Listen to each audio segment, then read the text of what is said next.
Your Excellency, our President, Dr. William Ruto, the leadership of the House, our cabinet secretaries, our principal secretaries, and everybody present, good morning. God is good, and all the time. On behalf of our President, let me take this opportunity to welcome all of you to this meeting, a joint meeting between the executive and our legislators from our side of the coalition, a meeting of minds to chart the way forward, because as the President has aptly put it, this is a year. We have this year 2024 and 2025 to work for the people of Kenya and fulfill our 5-year mandate with the people. Starting 2026, anything that we do is perceived as politics and as a strategy to look for votes. So this great meeting that the President convened and insisted that we need to engage with our leaders in both houses so that we are all speaking the same language. Your Excellency, let me thank you once more for always having time to engage with elected leaders. It is your philosophy that elected leaders are very important and you cannot get far without their input. And that is why when the executive retreat was convened, you insisted that the legislature should be here so that we discuss and not talk in the same language.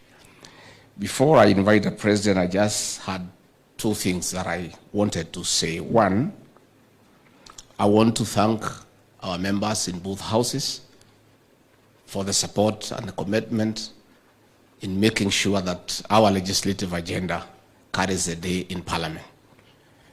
And I want to say that we'll continue to engage all the time so that we are all looking at things the same way, because we serve the people of Kenya and we all belong to the same administration. Secondly, I want to ask our cabinet secretaries and principal secretaries to replicate what the President and I do when we are going out there. Anytime the President is going to a county, the planning is done together with elected leaders, especially from this side of the people who support the government. We want to ask our cabinet secretaries and principal secretaries, when you have some programs in a certain county, please talk to the elected leaders. Let them not hear that you are there from some posters that have been posted, or they are hearing from the media. It is not right. It is not respectful. Even where you are going and you have been invited by governors, you are in the national government. And these are the people we work together in the national government. Let us involve them. And if the President has time to engage them, I have time to engage them, you should also have time to engage them. And I also want to plead with our CSs and our PSs, don't relegate consultation of elected leaders to your personal assistants. Do it personally, because we do so ourselves. When we are going out, the President creates a day to engage with leaders from that region, understand the issues, agree on the program, and everything is very seamless. I do the same. So let us from here have time to talk to elected leaders, because it is the right thing to do.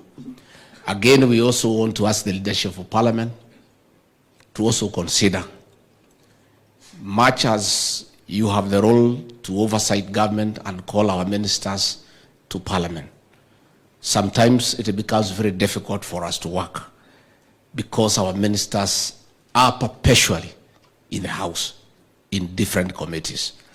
I think Your Excellency will request a meeting with the leadership so that we agree on how to balance between ministers appearing in Parliament to answer questions and also be available to serve.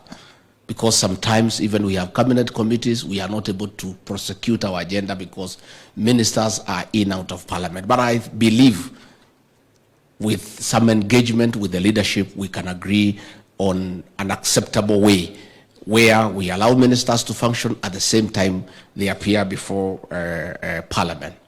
Finally, on the national government constituency development fund, our members, you know for sure, and it's not a secret, that our courts wanted to do away with this fund. But our president, having been a member of Parliament, appreciating the importance of that fund, in his magnanimity, fought very hard to ensure that this fund stays. And it was the right decision, because this fund is a fund that is felt. Because one, is only 6% that goes to recurrent. Everything else goes to development. So when the government, led by our president, has a few challenges in terms of availability of exchequer because of the challenges of revenue collection, we also want to ask our members, likewise, to extend the same magnanimity when the Parliament is taking a decision on how to react when money is not available on time. I have sat with the president many times, and I want to confirm to you that he is on the neck of Professor No and PS Kipto to release money to members of Parliament through the fund. And he is very clear that it should always be given a priority. So some of us who sit with him making those decisions, when we see you joining the other side of the house in a way that is a bit demoralizing, we feel a little bit low. So I want to ask you kindly to be magnanimous, to appreciate the challenges that we face as a country, and to know that the president from where he sits is your number one supporter in terms of having funds to implement your mandate. I think with that understanding, it will help the situation as we move on. Finally, before I call you, Your Excellency, to address these great people, let me ask everybody here, the executive and the legislature, let us focus on helping the president to succeed. I am persuaded from where I sit that that is the most important thing in the next 2 years. Those of us who campaigned for President William Ruto give the people of Kenya hope. And